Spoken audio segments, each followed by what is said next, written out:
Soul Twin Audios. Stories created solely with the vintage soul in mind. The thoughts and opinions regarding Dark Shadows and Strange Paradise are my own. While I might express a certain dislike for a certain segment from either soap, you will not hear me bashing any actor on either series or completely trashing any of the storylines. My aim is to be as respectful and professional as possible, as I know fans can get very personal about their favorites. Please keep this in mind if you leave a comment on YouTube or one of the other platforms for this podcast. The house on Widow's Hill lies shrouded in mystery. Large yet still developing shadows emerge, waxing and waning like the violent tides crashing against the rocks below the cliff. Join me as I dare to explore the great house once again, where every turn has me shivering at the shadows on the wall. I bid you welcome to my dark paradise.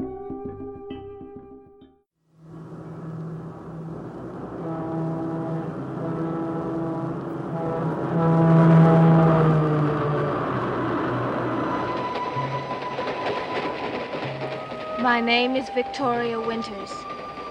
My journey is beginning. A journey that I hope will open the doors of life to me and link my past with my future. No. We already covered this. Remember episode 1 of Dark Paradise? Let's go back to 1965.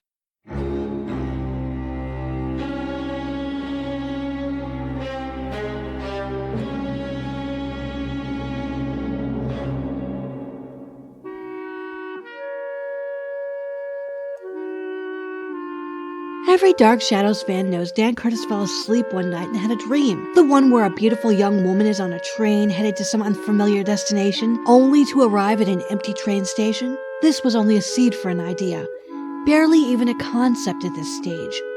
Dan's wife Norma suggested this dream as something out of Jane Eyre, giving the creator an idea to eventually pitch it to ABC, but he knew he needed help, so he sought Art Wallace, who already had some success writing for programs like The Web and Goodyear Theater.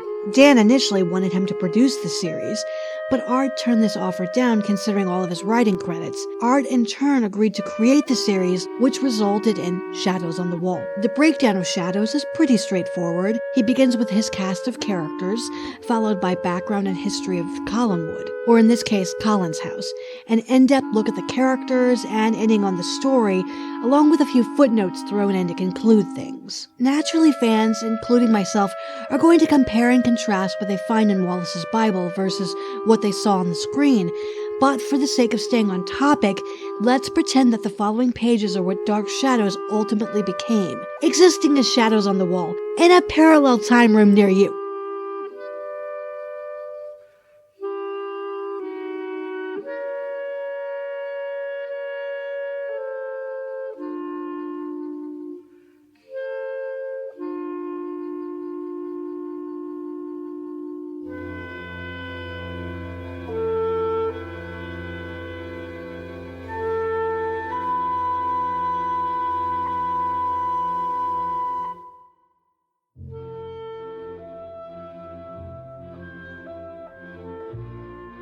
We begin with our cast of characters. Victoria Winters is a 20-year-old woman who is in search of her past, who comes to the town of Collinsport because Elizabeth Collins Stoddard, 56-year-old mistress of Colin's house, hires her to become companion and governess to nephew David, a troubled 9-year-old boy. David's father, Roger, who is 36 in 1966, also lives in Colin's house along with Carolyn Stoddard, Elizabeth's 17-year-old daughter. The family ends up going to battle with Burke Devlin, a 32-year-old man who was convicted of manslaughter 10 years prior to the opening of the series. The town of Collinsport includes other characters like Carolyn's on-again, off-again boyfriend Joe Haskell, Bill Malloy, who manages the Collins fishing fleet, Maggie Evans, who works at the Collins diner and becomes a close friend with Victoria, and her father Sam Evans, who is an artist. Additional characters come later into the story. Richard Garner, a lawyer for the Collins family, his son Frank, who becomes smitten with Victoria and agrees to help her find details about her past, and Walt Cummings, a 51-year-old sailor who comes to live at Colin's house.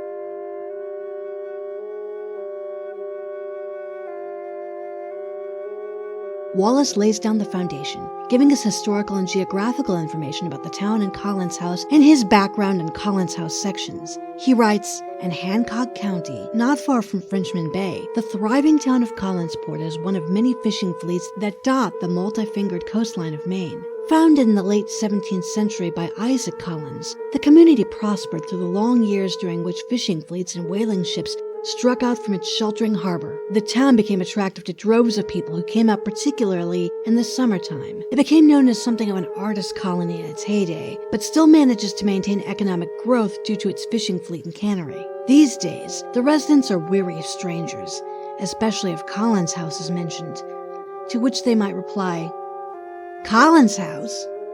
And if a stranger persists, they are easily met with, 'That's a good place to stay away from.'"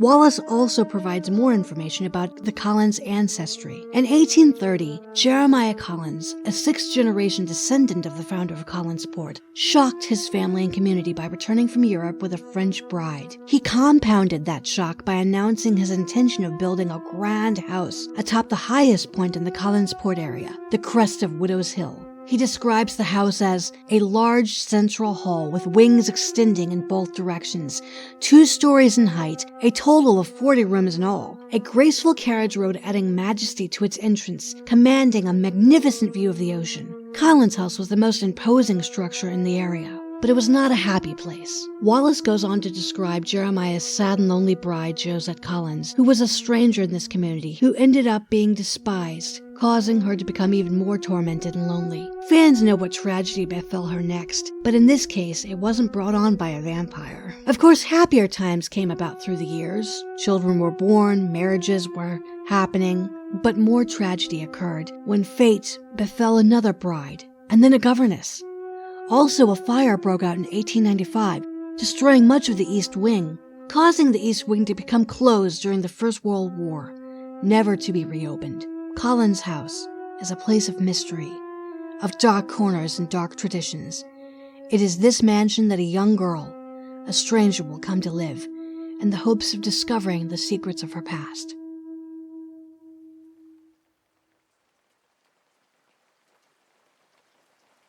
Art Wallace dives deeper into his characters, even stating in a footnote that the information provided isn't meant to be seen by the viewer, but to provide other writers with enough details to keep the series going. That said, I will not share his notes on these characters at this time, because I would rather explore the story he outlined along with giving you my thoughts. But if there is interest, I would be happy to read portions about these characters to you in another video.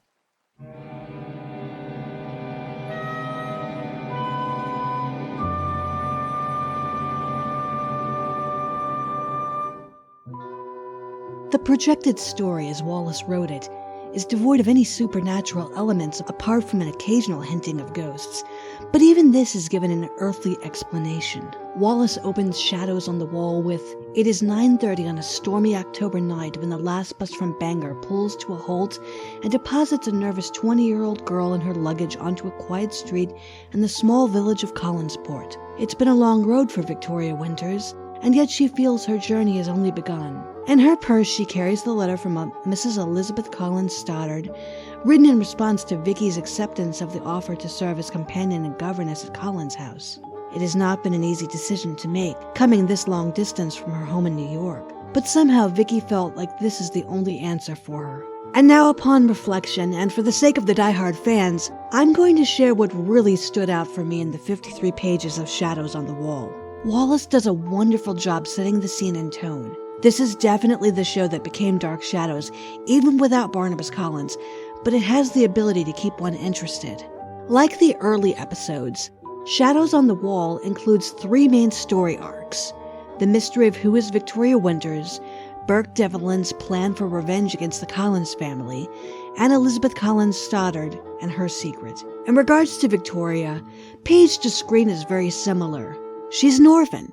She grew up in a foundling home, and one day she receives an offer to work for a woman she's never even heard of. At the age of 2, she begins receiving money with the postmark from Bangor, Maine. Similar to the actual series, Victoria stumbles across a piece of paper that has the lawyers' names of Garner and Garner on it. She seeks them out and young Frank offers to help her. He discovers more evidence for her, that money has been set aside for her, by name, to the amount of $240 a year. This leads her to question Elizabeth and to even confront her about her parents. This is all mixed up into the plot of Burke Devlin and his need for revenge against the entire Collins family. I raise that point because in the actual series, Burke seems more focused on getting back at Roger, since he was the one who was directly responsible for sending him to prison in the first place. Burke uses Carolyn, convinces her that he loves her, which in part puts a huge strain on her already on-again, off-again relationship with Joe Haskell. One key difference in Shadows is that Joe does not break up with Carolyn, and he doesn't start dating Maggie Evans. Burke also develops a friendship with David, much to Roger's disdain and fear. Unlike the series, manager Bill Malloy isn't killed, but he remains an ally to Elizabeth and gives her updates about how Burke is trying to buy her out and eventually buy the Collins house. In Shadows, Roger becomes the main villain here due to his severe paranoia.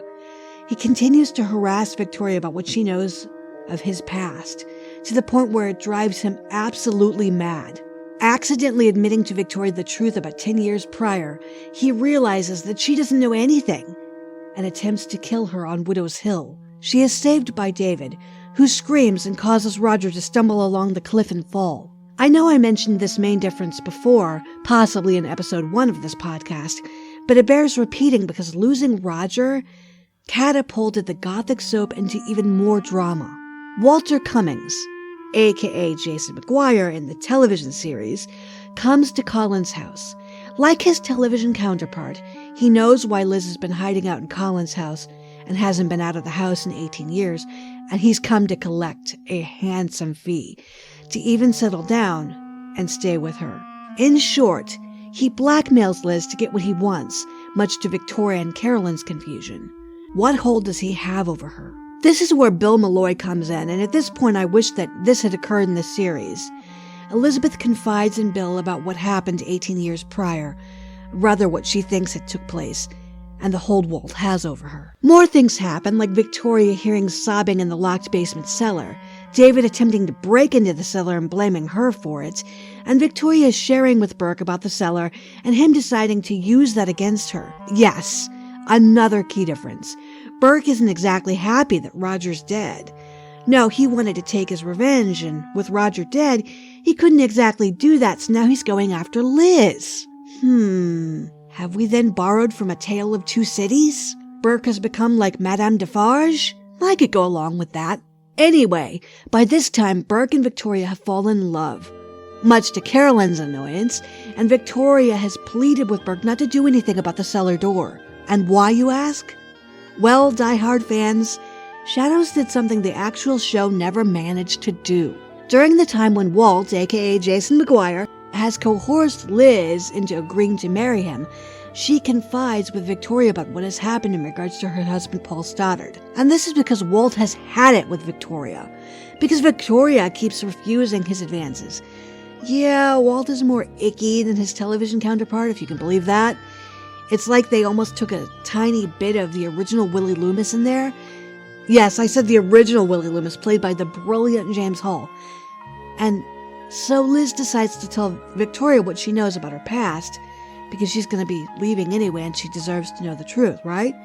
So, yes, finally, all she can do now, all she can do is tell her that her husband Paul was Victoria's father, and that her mother was someone in Collinsport, either a local girl or a tourist, but she doesn't have any other details than that. But this is why she sent for Victoria, why she gave her money, this guilt she has over killing Paul.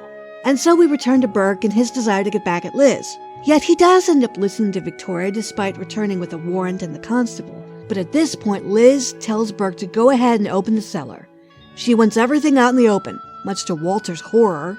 The constable finds nothing, of course. Walt is forced out of the house by Joe. Burke decides to leave Collinsport for a little while to become a better person, but promises to return to help Victoria continue her search, leaving Carolyn and Joe to become closer, and they live happily ever after. Oh wait! Art has footnotes. More projected goodies. The rehabilitation of David Collins. Oh gosh, we could have had a field day with that one. Bring it on, Wincliffe. The unexpected appearance of Laura Robin Collins. Okay, so in this she comes from Phoenix, Arizona, but she's not a phoenix. She has an issue with alcoholism and she's emotionally unstable, neurotic, almost paranoid. Oh, poor David. And at this point, Burke returns and a flame between Laura and Burke is rekindled. See what I did there? Which, Vicky is kind of at the center of this. And Laura somehow dies under mysterious circumstances. And get this, Victoria is accused of her murder, and Frank Garner defends her during the trial. And then there's this Frank-Victoria-Burke love triangle.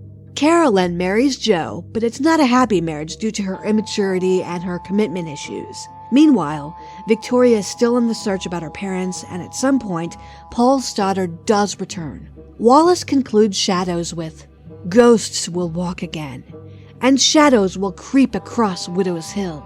And the appearance of that terror, and its eventual focus on Victoria Winters and those she loves, will add one more dark corner to the relentless shadows on the wall. In conclusion, there are quite a few things about Shadows on the Wall that I love, especially the confrontation scene between Elizabeth and Victoria, and about how Elizabeth admits what she knows about Victoria's past. The series as written here had a lot of potential, and while I can understand how material will change when it finally gets to the screen, I think if Art had been allowed to continue writing the episodes as they were in the Bible, or perhaps the show had been delivered as a primetime soap at a faster pace like Dan Curtis wanted, we may have had a very different Gothic soap to cherish and love.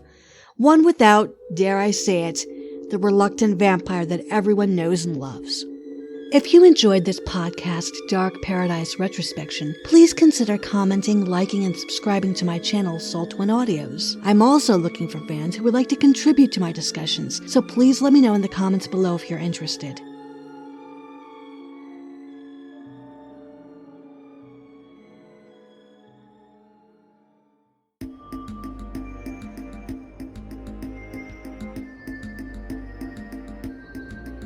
Dark Paradise Retrospection was created by Rachel Polium. You've been listening to Episode 3, which featured the theme music by Ross Bernhardt and the incidental music from Robert Cobert's Dark Shadows Complete Music Collection. Some sound effects were from freesound.org. Certain passages were from Art Wallace's Shadows on the Wall. To purchase a copy of this now out-of-print book, try looking on eBay or Amazon. You may also be interested in picking up a copy of Dark Shadows the First Year. This episode of Dark Paradise is a Soul Twin Audios production and is copyrighted by Rachel Polium in 2023.